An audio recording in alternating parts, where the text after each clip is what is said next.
السلام علیکم ګرانو لیدونکو په سمون لرننګ اکاډمۍ کې زه خویلی فیصل کلیوال تاسو ته ښه راغلاست یم او تاسو ته وړاندې کوم د نن ورځې درس. زموږ لوست دی نن د عدد لیکل او لوستل.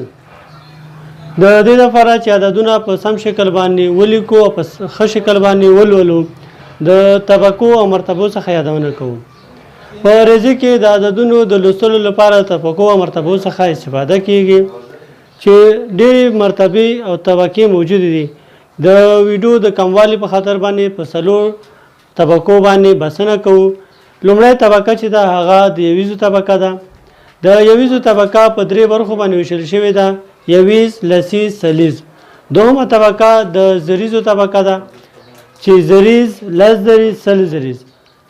دریمه طبقه د میلیون طبقه ده چې دا هم په درې برخو باندې ویشل شوې چې میلیون، لس میلیون او سل میلیون. څلورمه طبقه د میلیارد طبقه ده: میلیارد، لس میلیارد، سل میلیارد. څنګه یو عدد ولولو؟ لومړی که چېرته موږ ته یو عدد راکړی شوی و، له ښي خوا څخه درې خانې بیلوو او په سر ورته یوه شماره وه. شماره په دې خاطر باندې وه چې موږ ته طبقه مشخصه یا ځانګړې کړي. راځو مثال ته.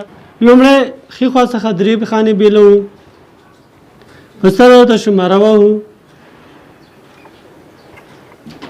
اوس موږ درېیمه طبقې نه یادونه کړې چې هغه د میلیون طبقه ده او دا هره طبقه موږ په درې برخو باندې ویشلې وه، نو ځکه هم درې عددونه بیل کړل یا درې رقمونه بیل کړل: یویز، لسیز، سلیز.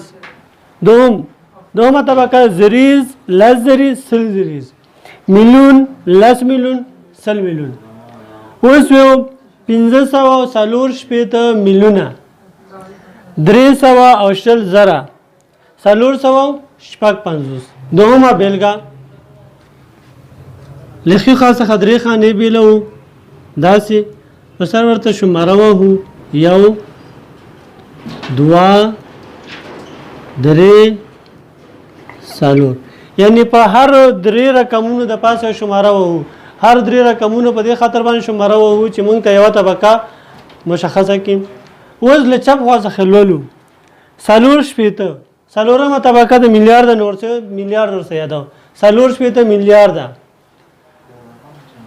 308 میلیونه، 943 زره، 540. اوس بعد څوک ولیکئ تاسې: 648 میلیونه، 940 زره، 120. نو تر ټولو نه لویه ده چې دی هغه 648 میلیونه دی. نو له چپ خوا څخه لیکم: 648 میلیونه. د میلیون خبره ختمه شوه. بله موږ ته ویلي وو چې 940 زره.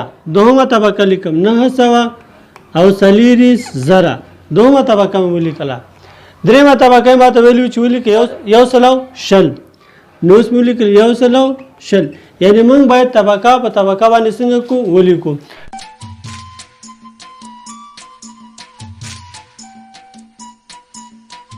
دوستانو، تاسې زموږ ټولې تعلیمي ویډیوګانې د یوټیوب او فیسبوک له لارې